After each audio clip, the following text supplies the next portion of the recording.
Très bien. Bon, ben, écoute, d'abord, bonsoir à tous. Ravi de vous retrouver ce soir. Un grand merci à Stéphane de nous avoir réunis ensemble. Donc, pour ceux qui ne me connaissent pas, donc, je m'appelle Alexandre Jossiot. Je suis expert comptable au cabinet fiducial sur les bureaux de Toulouse, Cité de l'Espace et de Castelnau d'Estrettefond. Donc, en tant qu'expert comptable, ma mission, c'est d'établir les comptes des entreprises et des sociétés. Et à côté, je vais faire tout ce qui est accompagnant dans la création, dans le développement et dans la transmission d'entreprise. Voilà.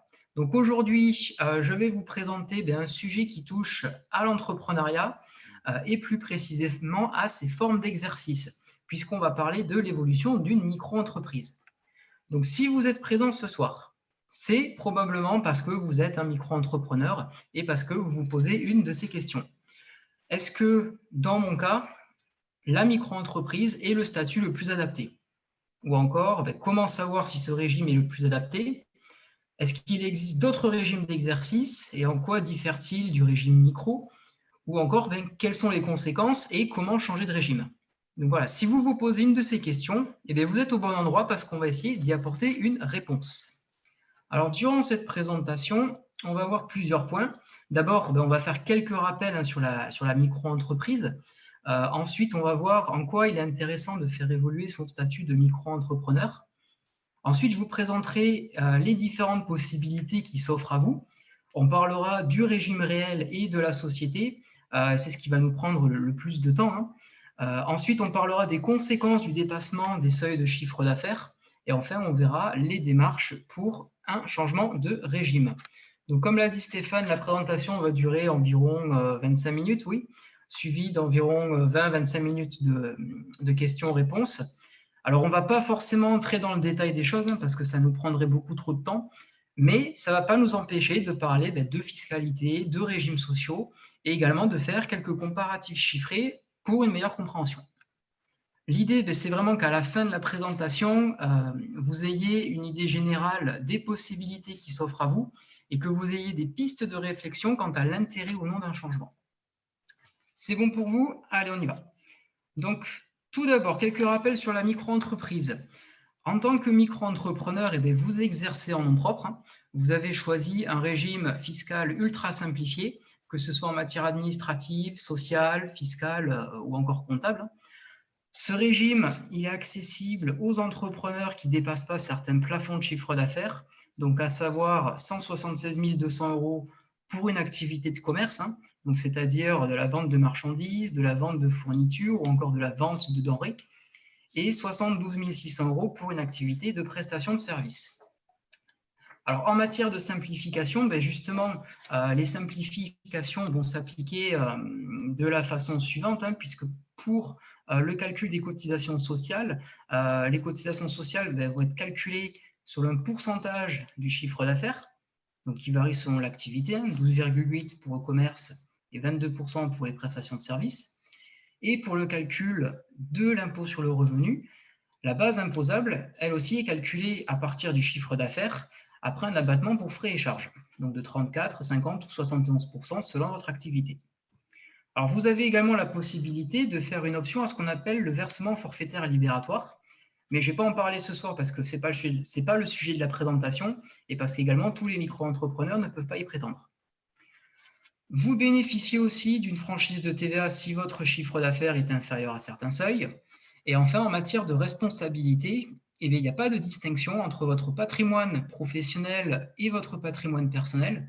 Donc, c'est-à-dire, en d'autres termes, que vous êtes responsable sur vos dettes professionnelles, vous êtes responsable de vos dettes professionnelles sur votre patrimoine privé.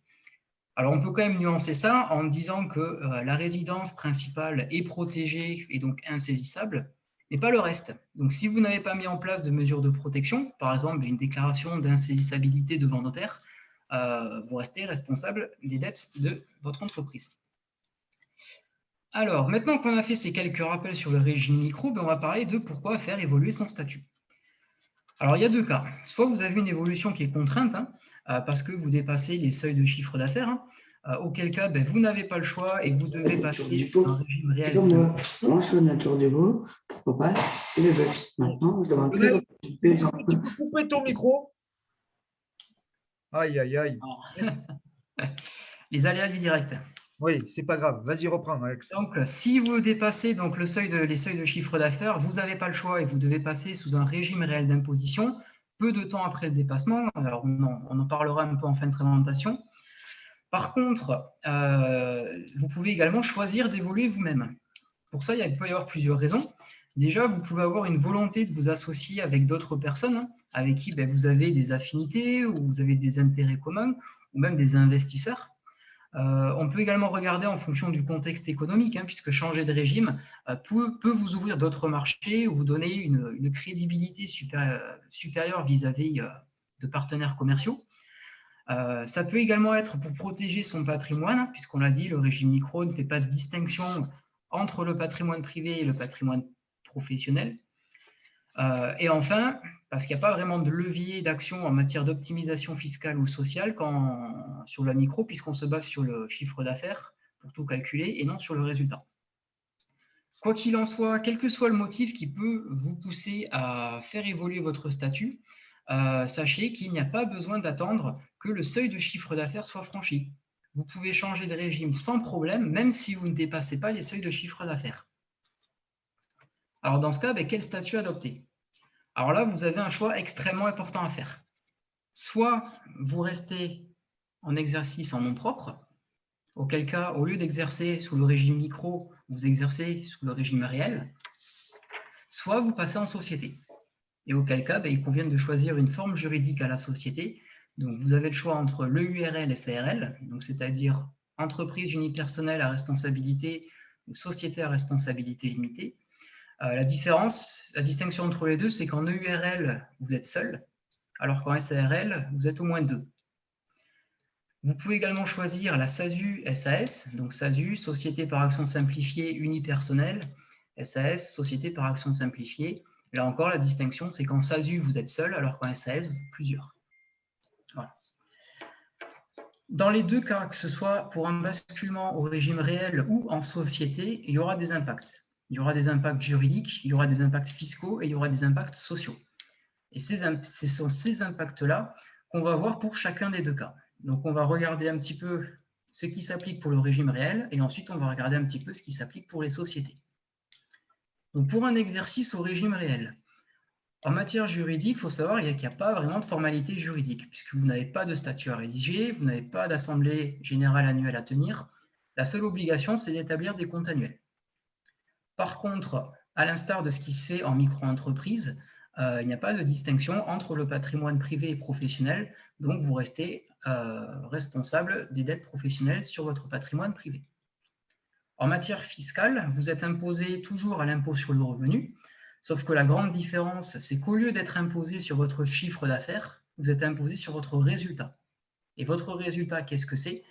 C'est votre chiffre d'affaires moins toutes les dépenses que vous pouvez supporter à titre professionnel.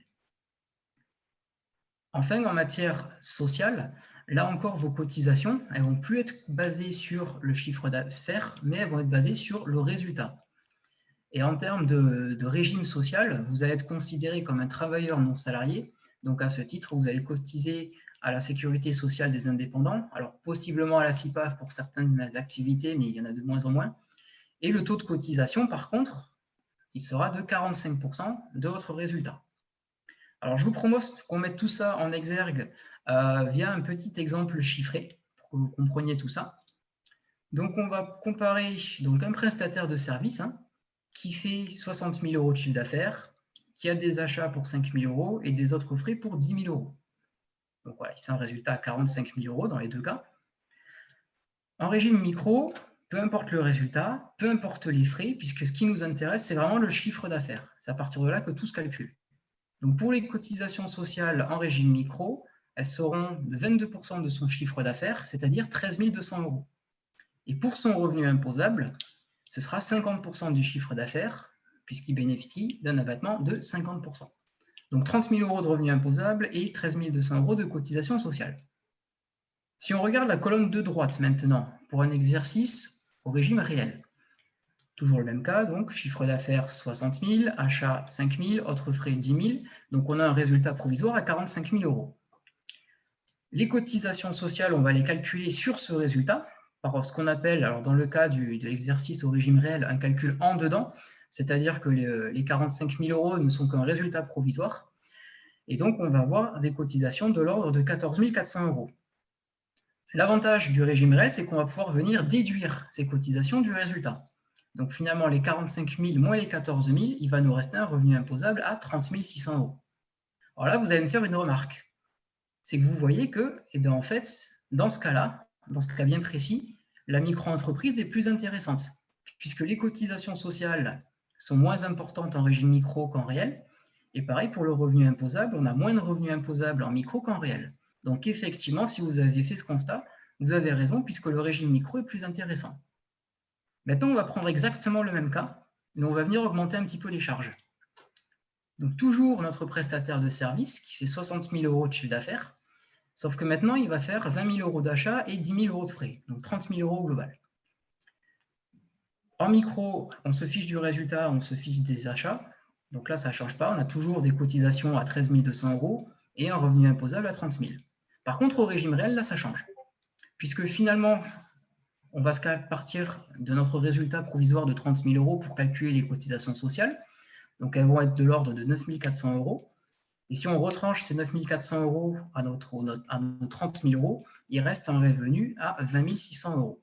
Donc, dans ce cas, par contre, effectivement, le régime réel est plus intéressant, aussi bien en termes de cotisation sociale qu'en termes de revenus imposables. Alors, pour très simplifier, hein, on va dans les grandes lignes. Hein.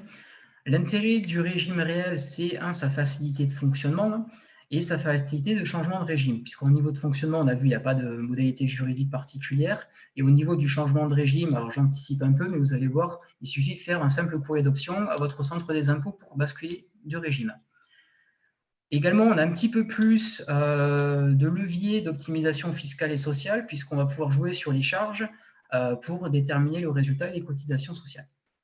Par contre, l'inconvénient, c'est que c'est un régime qui est déconseillé si le chiffre d'affaires augmente, mais que les charges restent stables, puisque vous l'aurez compris, dans ce cas, on va augmenter le résultat, et comme les cotisations sociales sont de 45% dans le régime réel, ça fait une grosse différence.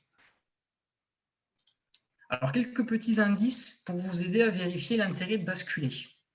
Par exemple, vous avez, donc vous l'aurez compris, un niveau de charge fixe élevé. Donc, par exemple, vous avez un loyer, vous avez des redevances, ça peut vous mettre la puce à l'oreille pour vous dire, tiens, j'ai des charges fixes qui peuvent être élevées. Donc, pourquoi ne pas faire un petit comparatif? Vous pouvez également avoir un niveau de dépenses ou d'achat important. Donc, par exemple, dans votre activité, vous achetez beaucoup de matières premières, vous achetez des marchandises, vous avez une marge qui est assez faible. Ça peut là aussi vous mettre la puce à l'oreille pour vous dire, tiens, peut-être que le régime réel peut être plus intéressant pour moi. Vous avez peut-être également dû faire des investissements, que ce soit dans du matériel, des véhicules, des travaux. Là, on va pouvoir également passer une charge chaque année qu'on appelle un amortissement. Donc, c'est la constatation de la perte de valeur de vos biens qui vont venir diminuer votre résultat. Là encore, c'est un indice pour voir si le régime réel peut être intéressant. Ou enfin, tout simplement, vous avez votre chiffre d'affaires qui se rapproche du plafond. Donc, si vous avez votre chiffre d'affaires qui se rapproche du plafond, peut-être qu'à très court terme, vous allez dépasser les seuils, et donc, quoi qu'il arrive, vous allez passer au régime réel. Donc, autant regarder de suite si l'application du régime réel ne peut pas être plus intéressante pour vous. Voilà, ça c'est pour conclure notre régime réel. Alors gardez vos questions pour la fin parce que sinon on va peut-être déborder sur des choses que je vais dire ensuite. Donc voilà, si vous avez noté les questions sur le régime réel, notez-les, on y répondra après. On va passer à l'exercice en société. Alors en termes de société, par contre là c'est complètement différent. Déjà, il y a des impacts juridiques qui sont différents. En termes de responsabilité, vous créez une société, vous créez une personne. Vous payez une personne morale, votre responsabilité à vous va être limitée aux apports que vous aurez fait dans la société. On ne viendra pas vous chercher sur vos biens perso, sauf si vous êtes porté caution ou éventuellement si vous avez fait ce qu'on appelle un acte anormal de gestion. Mais là, on va un peu loin. Également, il y a des modalités juridiques qui vont s'appliquer, aussi bien au niveau de la création, puisqu'il va falloir établir des statuts, et également chaque année. redémarre de temps en temps ton ordinateur. chaque année, vous allez... Il redémarre de temps en temps ton ordinateur. Hein. Ah, s'il vous plaît, coupez le son, là, s'il vous plaît. Oh là là, c'est pas possible, Ah, ça. c'est celui-là. Qui parle, là? Chaque année, du coup, D'accord, et vous l'écran est allez mort. devoir établir C'est juste parce que j'ai. des assemblées. Bénédicte, coupe le générales son, s'il te annuelles. plaît. Tu le redémarres Ah, de c'est temps pas en temps? possible, ça. Ouais, tu le redémarres de temps en temps? Mais oui, je l'éteins, oui, bien sûr. Oh là là. Je peux le redémarrer? Là? Bien sûr. Excusez-moi, excusez. Quand je me couche, il est toujours éteint. Non, non, je demande, je l'ai déjà fini. Je vais couper le son, si je peux. C'est bon? Alexandre. Je reprends. Ça, c'est un truc qui me saoule, malheureusement. Donc, je disais, Ouais, pardon. donc, des conséquences juridiques aussi bien sur la création, avec il va falloir rédiger des statuts, des conséquences annuelles en matière juridique, parce qu'il va falloir tenir des assemblées générales, et enfin, à l'instar de ce qui se fait au régime réel, il va falloir établir des comptes annuels, mais également les déposer auprès du greffe. Au titre fiscal, alors là, il y a de gros impacts également, puisque au niveau, vous allez être imposé à 2 niveaux. À titre fiscal, vous allez être imposé toujours à l'impôt sur le revenu, mais cette fois, non pas sur votre chiffre d'affaires, non pas sur votre résultat, mais sur votre rémunération, donc vraiment ce que vous prenez de la société. Et ensuite, vous allez également avoir un impôt au niveau de la société. Alors, dans la plupart des cas, parce que certaines sociétés peuvent être à l'impôt sur le revenu, mais c'est des cas particuliers. 5 ans. Donc, au niveau de... Alexandre, Il a on aussi ne peut pas couper le son, c'est toi qui dois le couper. Je n'ai pas la main. Alors, attends. C'est pas possible, ça. C'est un truc qui... Une erreur. Non, non, c'était vrai. Bénédicte! C'était une erreur d'achat. En plus, c'était pas une histoire de son, parce qu'à ce moment-là, j'avais les sous. Coupe-lui le son, s'il te plaît. J'aurais très bien pu en acheter un. Tiens, vas-y, c'est ton mot de passe. C'est pas croyable, ça. C'est pas croyable. Voilà. Merci. Excuse-moi, là, c'est un truc de fou. Hein. Excusez-moi. Oh là là. C'est la première fois que ça m'arrive, ça, mais c'est dingue. Excusez-moi. Vas-y, Alexandre, reprends. Excusez-moi. Ah, attends, j'en étais ici, voilà. Du coup, oui, donc on a dit double imposition. Un au niveau de à titre personnel, donc sur votre rémunération, et un deuxième niveau d'imposition au niveau de la société, donc via ce qu'on appelle l'impôt sur les sociétés, et qui sera de l'ordre de 15% de votre résultat jusqu'à 38 120 €. Également au niveau social, là il y a de très gros impacts. Alors on va faire très simple parce qu'on pourrait y parler pendant des heures. Il y a une grosse distinction au niveau des impacts sociaux. Si vous êtes gérant majoritaire de URL SARL, donc c'est-à-dire que en URL, donc vous êtes seul, il n'y a pas de souci. Par contre, si en SARL, vous avez au moins 51% des titres de la SARL. Vous allez avoir le statut de travailleur non salarié, donc comme pour le régime réel. Vous allez cotiser soit à la sécurité sociale des indépendants, soit à la CIPAV. Par contre, si vous êtes en SAS, SASU, ou si vous êtes gérant minoritaire de SARL, donc vous avez moins de 50% des titres, vous allez avoir le statut d'assimilé salarié, et donc vous allez cotiser au régime général de la sécurité sociale comme n'importe quel salarié. Alors, on va faire un petit focus sur cette différence. Déjà, il y a une différence en termes de taux de cotisation, puisque en tant que TNS, votre taux de cotisation sera de l'ordre de 45% de votre rémunération. Donc, c'est-à-dire que si vous prenez 1 000 € en rémunération, vous allez supporter environ 450 € de charges sociales. Par contre, si vous êtes en tant qu'assimilé salarié, si vous voulez sur votre bulletin de salaire 1 000 € net, entre les cotisations sociales salariales et les cotisations sociales patronales, on va être de l'ordre de 70% de ce salaire net. Alors, ce taux de cotisation, il s'explique. Il s'explique par le niveau de protection sociale. Puisque dans en régime TNS, votre protection sociale, elle est quand même assez moyenne. Vous allez avoir des indemnités journalières qui vont être très faibles, un capital d'essai qui va être très faible, une couverture santé pas forcément top. Du coup, souvent, ce qui va se passer, c'est que il va être nécessaire de prendre des assurances complémentaires. Alors là, vous pourrez vous faire votre assurance à votre carte, en fonction de vos besoins. Si vous avez besoin de frais dentaires, vous allez beaucoup cotiser pour les frais dentaires. Par contre, si vous n'avez pas besoin de beaucoup d'optique, vous n'allez pas cotiser pour beaucoup d'optique. Donc là, il est possible, via les complémentaires, de se faire une protection à la carte. À l'inverse, en tant qu'assimilé salarié, vous bénéficiez de la couverture d'un salarié lambda, et du coup, elle est relativement complète. Donc là, il n'y a pas vraiment besoin de prendre une assurance complémentaire. Également, une différence majeure, c'est au niveau des dividendes. Alors, les dividendes, qu'est-ce que c'est? Si votre société fait des résultats, vous avez la possibilité de laisser ce résultat dans l'entreprise ou de prendre en rémunération, enfin en dividende du coup, ce résultat. Et si vous êtes en régime TNS, il y aura des cotisations donc, sur ces dividendes, chose qu'il n'y aura pas dans la SAS, sauf la CSG-CRDS. Donc là encore, il peut y avoir une très grosse différence en termes de coûts.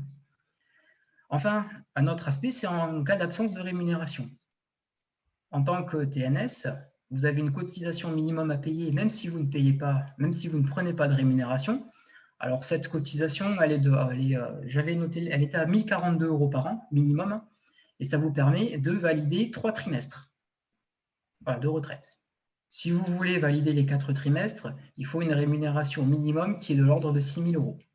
Voilà. Par contre, là encore, la différence, en tant qu'assimilé salarié, si vous n'avez pas de rémunération, vous n'avez pas de cotisation. Auquel cas également, il n'y aura aucun trimestre qui sera validé. Là aussi, vous n'aurez pas de protection sociale puisque vous ne payez pas de cotisation. Donc, vous devrez faire, alors je ne sais plus si ça s'appelle encore la CMU, je crois maintenant ça s'appelle la PUMA, la protection universelle, je ne sais plus le terme exact. Petit cas également, attention, si vous bénéficiez de Pôle emploi en tant que créateur d'entreprise, là par contre, vous avez une couverture santé. Voilà, donc vous voyez, régime social, il y a beaucoup de choses à dire. On essaie d'être assez bref, d'être assez synthétique, mais c'est très, très, très complexe. Alors, l'intérêt de passer en société. Bon, premièrement, à un moment ou à un autre, si vous voulez vraiment développer votre activité, il sera nécessaire, quoi qu'il arrive, de passer en société. Le régime micro, ça va un temps, mais si on veut vraiment faire les choses, vraiment développer, à un moment, passer en société, c'est indispensable. Aussi, un des intérêts principaux à l'exercice en société, c'est que c'est là où on peut vraiment faire de l'optimisation fiscale et sociale, alors aussi bien en termes de rémunération qu'en termes de cotisation sociale, mais également, on peut jouer sur votre patrimoine avec des SCI, avec des holdings. Voilà, là, on peut faire des choses. Et également, on va avoir un intérêt au niveau de la responsabilité, puisque, on l'a vu, la responsabilité est limitée à ce que vous apportez dans la société, pas plus. L'inconvénient majeur, vous l'aurez compris, c'est qu'il y a quand même un fonctionnement administratif qui est beaucoup plus lourd. Alors, petit exemple chiffré, là encore, alors c'est un peu plus difficile de comparer micro et société, mais on va quand même regarder un petit peu pour que vous compreniez. Donc, on va prendre le cas d'un commerçant qui fait 120 000 € de vente, qui a des achats pour 60 000 €, des autres frais pour 10 000 €. Alors, dans le régime micro, comme on l'a dit, peu importe le résultat, peu importe les achats, ce qui nous intéresse, c'est le chiffre d'affaires, puisque c'est la base de tout. Pour les cotisations sociales, elles seront de 12,8% du chiffre d'affaires, et donc ça fait 15 360 €. Et il aura un revenu imposable de 29% de son chiffre d'affaires, puisqu'il bénéficie d'un abattement de 71%. Donc ça nous fait 34 800 €. En société, donc colonne de droite, toujours le même cas, vente 120 000, achat 60, autres frais 10 000, donc, et on va dire qu'il a une rémunération, alors pour se rapprocher à peu près de ce qu'il prend en micro, ce qui est déclaré en micro, de l'ordre de 30 000 €. Donc vous l'aurez compris, les cotisations sociales sont calculées sur sa rémunération, donc environ 13 000 €, et on va venir déduire pour le résultat la rémunération et les cotisations sociales. Donc il reste un résultat à 7 000 €. Donc là, la différence majeure, c'est que vous l'aurez compris, il y a un résultat, donc il va être imposé également au niveau de la société, à l'impôt société. Donc 15% de 7 000, ça fait environ 1 050 €. Voilà. Donc les cotisations sociales, si on compare le régime micro, elles seront à 15 360 pour le régime micro, à 13 000 pour le cas d'une URL. Et en termes de revenus imposables, donc à l'impôt sur le revenu, 34 800 pour la micro et 30 000 pour la société. Alors, c'est difficilement comparable, je suis d'accord. Donc, quand on passe en société, il ne faut pas se limiter à regarder uniquement les calculs. Il y a d'autres facteurs. On les a dit, déjà, l'association, est-ce que vous voulez travailler avec d'autres personnes, auquel cas, vous serez obligé de passer en société. Il faut voir un peu également l'évolution de l'activité, un peu la tendance de votre activité. Il faut s'intéresser à la responsabilité, donc qui est limitée aux apports. Il faut accepter d'être imposé à l'impôt société. Et il faut regarder également le statut social que vous pouvez adopter. Voilà, donc ça, c'était pour notre comparatif avec la société. On regarde rapidement les conséquences du dépassement des seuils de chiffre d'affaires. Donc, je rappelle les seuils, 176 200 pour le commerce, 72 600 pour la prestation de service. Alors, si vous dépassez ces seuils, vous allez basculer sur le régime réel, quoi qu'il arrive, au bout de 2 ans de dépassement consécutif. Voilà. Et au niveau du régime social, vous continuerez à bénéficier des pourcentages de chiffre d'affaires, donc jusqu'au 31 janvier de l'année qui suit l'année de dépassement des seuils. Alors, je vais vite parce que c'est plus la prochaine date qui est intéressante. C'est les démarches pour changer. Donc, si vous voulez changer, donc passer de micro au régime réel, il suffit de faire un courrier d'option au centre des impôts des entreprises auxquelles vous êtes rattaché. Par contre, attention aux dates. Il faut le faire avant le 1er février de l'année au titre de laquelle vous souhaitez bénéficier du régime réel. Donc, typiquement pour 2021, là, c'est un peu trop tard. Il faudra attendre pour 2022. Cette option que vous faites, elle est valable 1 an avec un renouvellement tacite tant que vous ne la dénoncez pas et tant que vous ne dépassez pas les seuils. Et si vous voulez passer en société, ben là, vous l'aurez compris, c'est un peu plus complexe, puisqu'il va falloir non seulement radier la micro-entreprise, mais également créer la société. Et donc, la création de société, il va falloir établir les statuts, faire la publication de la société, puis ensuite l'immatriculation et l'adhésion au service des impôts. Voilà, donc c'est un peu plus lourd. Donc, pour conclure cette petite présentation, déjà un petit rappel. Donc, je vous rappelle que même si vous ne dépassez pas les seuils de chiffre d'affaires, vous pouvez quand même basculer de régime. Donc, ça vaut le coup de regarder un petit peu si ça peut être intéressant pour vous. Mais dans tous les cas, voilà, ne changez pas sur un coup de tête. Prenez le temps de regarder, prenez le temps de vous renseigner pour choisir une forme d'exercice qui est adaptée à votre activité. Vous l'aurez également compris, quel que soit le régime dans lequel vous changez, il y aura des conséquences à la fois juridiques, fiscales, sociales. Donc, ça nécessite une étude approfondie. Il est également nécessaire d'avoir une vision globale, vous l'aurez compris, pour avoir une meilleure optimisation, donc voir un petit peu votre patrimoine, voir un petit peu votre conjoint. Voilà, tout ça, il faut pas se concentrer uniquement sur l'activité, il faut regarder un petit peu tout ce qui orbite autour. Enfin, vous l'aurez compris, c'est qu'il y a quand même un intérêt à se faire assister par un conseil de votre choix pour vous aider à choisir la forme la plus adaptée, alors que ce soit un expert comptable, un avocat ou encore un conseiller d'entreprise. Voilà, je crois que j'ai terminé. Bon, je vous ai balancé beaucoup d'informations, donc j'espère que je n'ai pas été trop rapide. En tout cas, je vous remercie pour votre attention et on va passer du coup aux questions que vous pouvez avoir. Alors, j'ai vu qu'il y avait pas mal de questions dans le chat, je n'ai pas regardé encore. Non, on va pouvoir les regarder. Bravo, Alex, tu peux arrêter ton partage d'écran. Ouais. Prenez, si vous ne l'avez pas fait, donc le mail et le téléphone d'Alex qui le remettra dans le chat pour ceux qui le souhaitent. Merci beaucoup, Alexandre, et je m'excuse pour les différents problèmes qu'on a eus. Voilà, excusez-moi, ça peut arriver, c'est le direct, mais la prochaine fois, je n'accepterai pas les personnes qui seront en retard. S'ils ne coupent pas leur micro, c'est compliqué. Est-ce que… De toute façon, on a les noms. Oui. Qu'est-ce que je veux dire? Est-ce qu'il y a une personne qui souhaiterait donc poser une question en direct live à donc Alexandre par rapport à ce qu'il nous a dit ce soir? Alors, Sophie, nous t'écoutons. Ensuite, on prendra les questions qui sont dans le chat. Mais, en attendant de pouvoir les prendre, Sophie, tu peux t'exprimer. Moi, j'aimerais savoir s'il y a un impact à la radiation entre la micro et la société. Est-ce que vraiment ça a son importance, cette radiation? Alors, tu ne peux pas être micro-entrepreneur et être également gérant de SARL ou ERL. parce que tu ne peux pas cumuler au niveau social un régime micro-social, donc calculé à partir d'un pourcentage de chiffre d'affaires sur la micro, et sur le URL, avoir tes cotisations sociales calculées sur ta rémunération. Ça, c'est interdit. Ça marche, mais c'est en termes du coup En termes social, c'est d'impact interdit de vis-à-vis cumuler des autres. entreprise et URL ou SARL.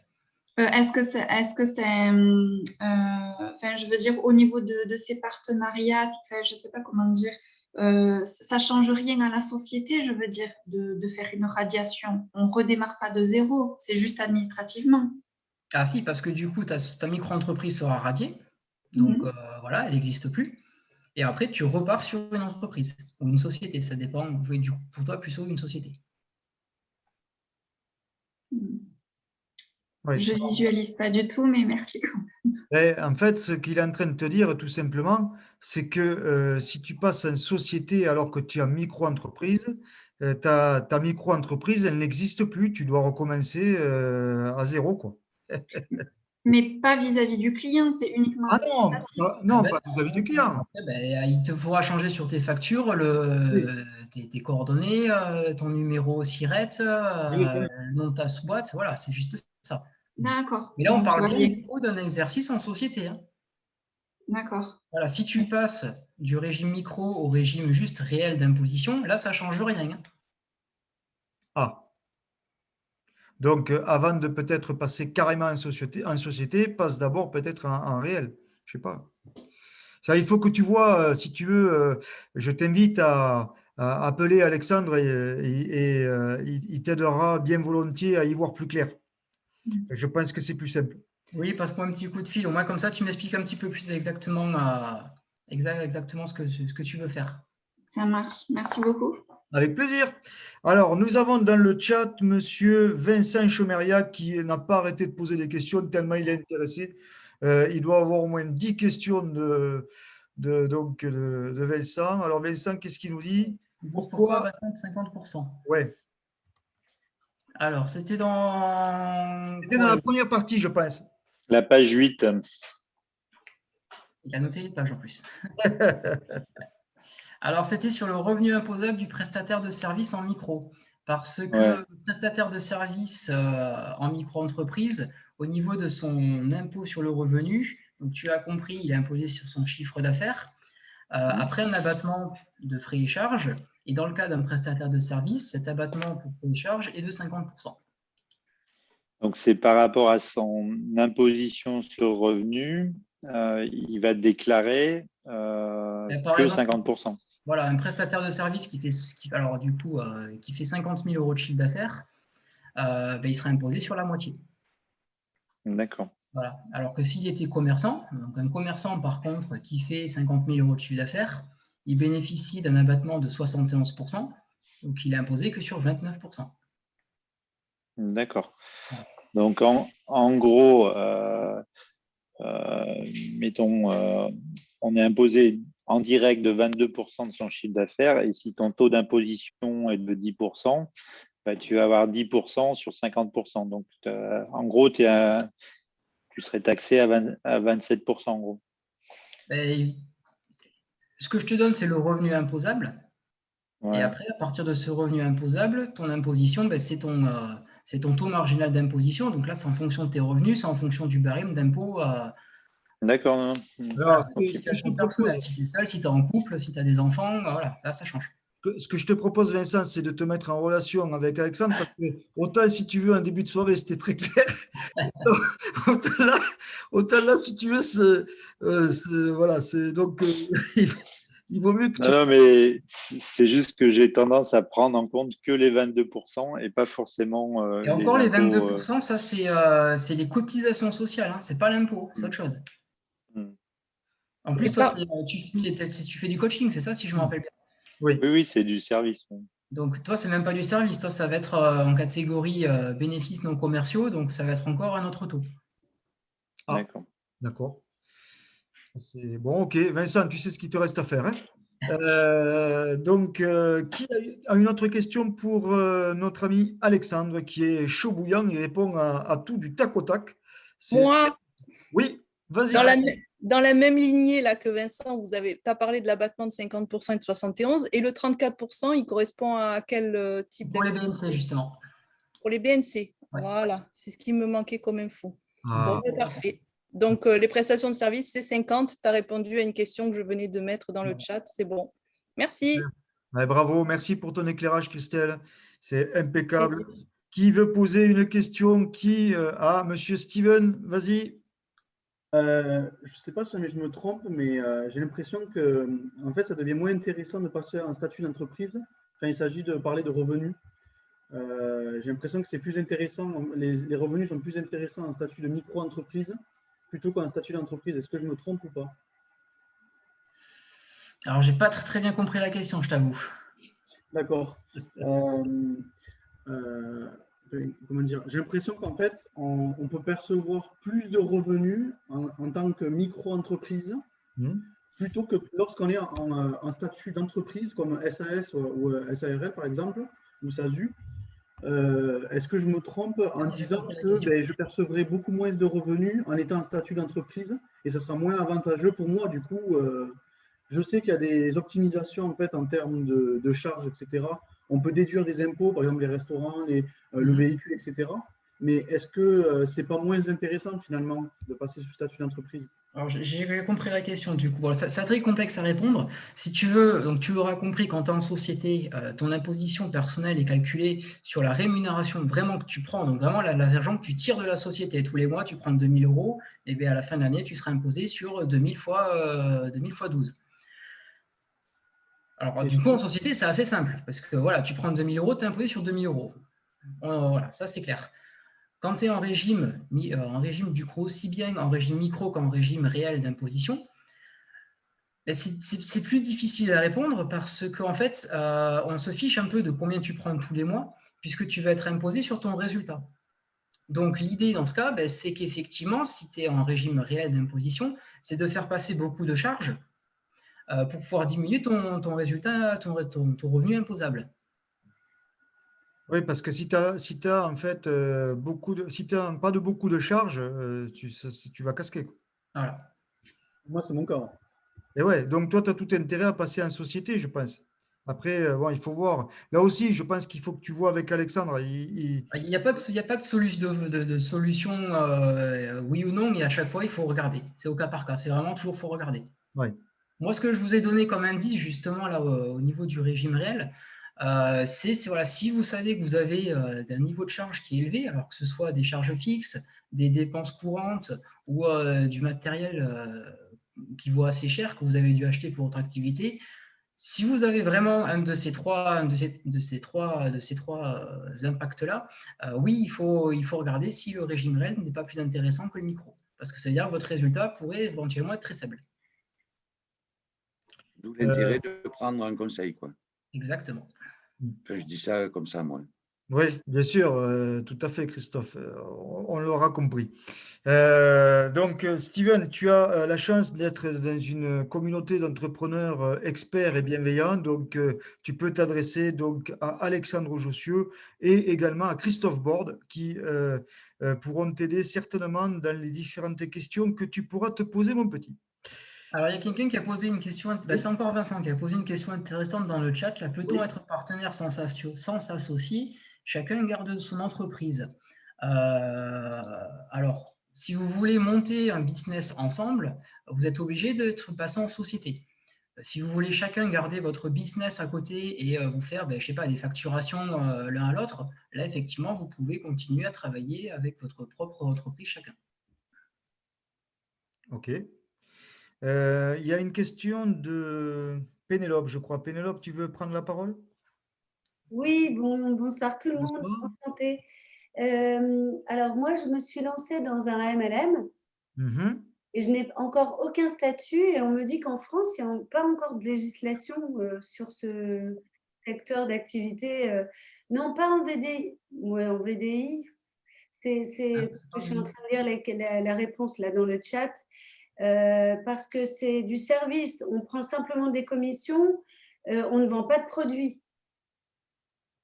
Enfin, on ne reçoit pas des produits, c'est la maison mère qui qui nous rétribuent des commissions. Oui, mais tu as quand même une activité, tu t'es mis en micro-entrepreneur du coup quand même. Non, je suis là pour découvrir ce que je dois faire. D'accord. Mais du coup, alors je ne connais pas vraiment le statut de VDI parce que j'en ai pas vraiment, mais du coup, MLM, je pense que c'est à peu près pareil au final, non? Oui, c'est à peu près pareil. Mais ce que je t'invite à faire, Pénélope, c'est d'appeler Alexandre. Il t'aidera certainement. Ta question n'est pas… effectivement, je pense qu'il y a beaucoup de personnes qui sont dans le MLM qui doivent se la poser, mais il y a quand même quelque chose quand même qui me chagrine. Moi, je ne suis pas un expert, mais je pense que quoi que tu fasses aujourd'hui, si tu fais des actes de commerce, il faut au moins que tu sois micro-entrepreneuse, à mon sens. Je pense. Soit micro-entrepreneur, soit exercer en nom propre au régime réel. Voilà. Si je peux me permettre par rapport au MLM, oui, bien sûr. dans Pénélope, tu dois fonctionner certainement avec une réserve de trésor qui est portée par la société qui s'occupe de commercialiser tes produits. Et toi, tu ne payes des charges que si tu retires de l'argent de cette société. Pas tout à fait, parce que je n'ai aucun produit. Non, sans vendre produit, tu es payé à la commission. Donc, dès que tu perçois une commission que tu l'encaisses sur ton compte, Oui. tu es obligé de faire du déclaratif et donc d'avoir un statut social pour pouvoir facturer. D'accord. Sinon, c'est du black. Voilà. Donc, au moins, être C'est clair, merci beaucoup. Bon, Pénélope, tu vois, attention quand même, parce que là, on en rigole, mais je suis bien placé pour te dire que… Enfin, je suis bien placé. Je dis ça, mais… Ah, tu ne nous dis pas tout, Stéphane. J'ai jamais fait… Stéphane. Mais attention quand même, parce qu'il y a beaucoup d'arnaques dans ce genre de milieu, donc attention à ce que tu fais, si j'ai un conseil à te donner. Non, non, ce sont des gros… Non, c'est… Si je peux me permettre, oui, bien si sûr. je peux me permettre, oui, bien sûr. Pénélope, tu vends aucun produit en fait, c'est ça? Donc comment tu as tes commissions, comment ça se passe en fait sur MLM? C'est-à-dire que c'est la compagnie qui, elle, envoie le produit. Donc c'est elle qui vend et c'est nous qui mettons en relation le client et le produit. Mais il y a quand même un produit, il y a une vente de produit quand même. Oui, qui est du matériel, c'est pas… Oui, du matériel. Oui, donc là, bon, enfin… Moi, ce que je peux dire, c'est que je suis en VDI, moi aussi. Hein, je vends des produits de santé, beauté, bien-être. Je suis en VDI, mais c'est mon entreprise qui me paye les charges, toutes les charges patronales, voilà, tout ça. Moi, j'ai que du net, en fait. OK. Bon. Mais le MLM, c'est différent que le VDI, c'est deux choses différentes. Moi, ce que j'avais compris, étant donné qu'elle n'avait pas de produit, quand on ne vend pas de produit, c'est pas légal. Hein. D'accord. Non, mais c'est comme un agent commercial. Non, mais là, elle en vend. Donc, c'est pas là à acheter. Voilà, mais voilà, là, tu me dis que oui, quand même. Bon. Très bien. Pénélope, je t'invite à te mettre en relation avec Alexandre ou éventuellement Rosa, parce que j'ai l'impression que vous avez peut-être des synergies à créer toutes les deux. Oui, ça dit que moi, je vends des produits. Donc tout à fait. Est-ce qu'une personne d'autre a une question à poser? Oui, Blandine? Oui, moi je me demandais en termes d'assurance entre le régime de micro-entrepreneur et alors par exemple moi je connais bien le domaine de la SAS où on a une responsabilité, enfin une RC Pro, et du coup sur le régime micro-entreprise, est-ce qu'il y a, enfin quelles sont les assurances obligatoires, comment ça se passe?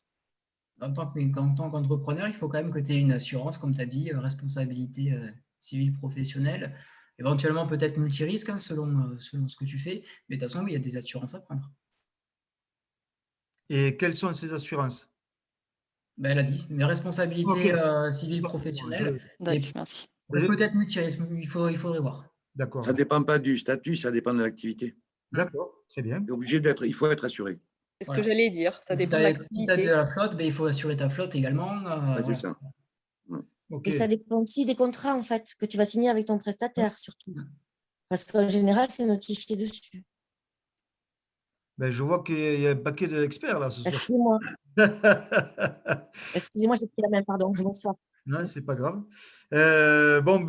Qui a une autre question à poser? Peut-être Damien, parce que je te sens très concentré. Peut-être que tu as une petite question à poser à Alexandre, ou pas du tout, parce qu'il a été très clair et que donc, du coup, bon. C'était très clair et du coup, j'ai demandé à Alexandre sur LinkedIn parce qu'on va pouvoir échanger ensemble. Ah, voilà une bonne nouvelle. Voilà une bonne nouvelle. C'était très bien. Mais il y a des vastes sujets, le MLM, les assurances et tout ça, c'est des très vastes sujets. Ah oui, tout à fait, oui. Il nous faudrait 3 heures. Effectivement. Bon, mais merci beaucoup, Damien, pour l'intervention. Est-ce qu'il y a une autre personne qui a peut-être une question? Il y avait peut-être une question dans le chat qu'on n'a pas mis en place? Ou c'est bon? Non? Personne ne veut intervenir? Non? Sophie Brun? Lionel? Personne? Non? Nicolas? Nicolas, ne t'endors pas. Je sens que tu as un siège là qui est nickel chrome. Je suis un peu affalé dessus, mais je suis très concentré. Ouais. Je ne sais pas, ton siège là, il fait envie. Je te dis que, attention là. Là toi, tu n'es pas micro-entreprise, donc tu es société. Non, moi, je suis en reconversion professionnelle. Je suis en train de devenir menuisier. C'est pour ça que je t'intéressais pas justement entendre parler un petit peu plus des différents statuts. D'accord. Aujourd'hui, je suis dirigeant de la SS, d'une SS avec Blandine. Ouais. Et voilà, je se pose des questions pour la suite quand j'aurai eu mon diplôme et que je pourrai ouvrir ma menuiserie et me mettre à mon compte. Eh bien, écoute, c'est tout ce qu'on te souhaite. Et si jamais tu as besoin vraiment de conseils avisés, tu peux vraiment faire confiance à Alexandre Jossiou. C'est quelqu'un qui tient plus que la route. S'il est à la Connect Action Bienveillante, ce n'est pas par hasard. C'est que c'est quelqu'un qui, voilà, il tient la route, il est sérieux, il a des valeurs et il sait de quoi il parle. Il nous l'a montré ce soir et bien avant, puisque ce n'est pas la première fois qu'il fait un webinaire. Lionel, tu as peut-être une petite question ou non? Non, impeccable. Bon, très bien. Hélène, une petite question? Non plus? Bon, eh bien, écoutez, si tout le monde… Moi, si tu veux, j'en ai une. Oui. Je me suis posé la question, Alexandre, pourquoi tu ne nous as pas du tout parlé du statut EIRL? Ah, tiens. Est-ce que c'est une question… bonne celle-là? Est-ce que c'est une question piège, Alexandre? Parce que non, c'est pas une question piège. Pas du tout. Je sors mon fouet. Donc, entreprise individuelle à responsabilité limitée. Donc, je vous ai dit qu'en exercice en nom propre, votre responsabilité, du coup, comme en micro-entreprise, elle est illimitée. Donc, responsabilité sur vos biens pro et perso. Vous avez la possibilité de faire une option pour le régime EIRL, entreprise individuelle à responsabilité limitée. Donc, dans quel cas, voilà, vous déclarez que vous apportez certains biens à l'entreprise et si en cas de problème, on viendra vous chercher uniquement sur ces biens-là. Également, parce que, bon, vu qu'on commence à en parler, je développe un petit peu.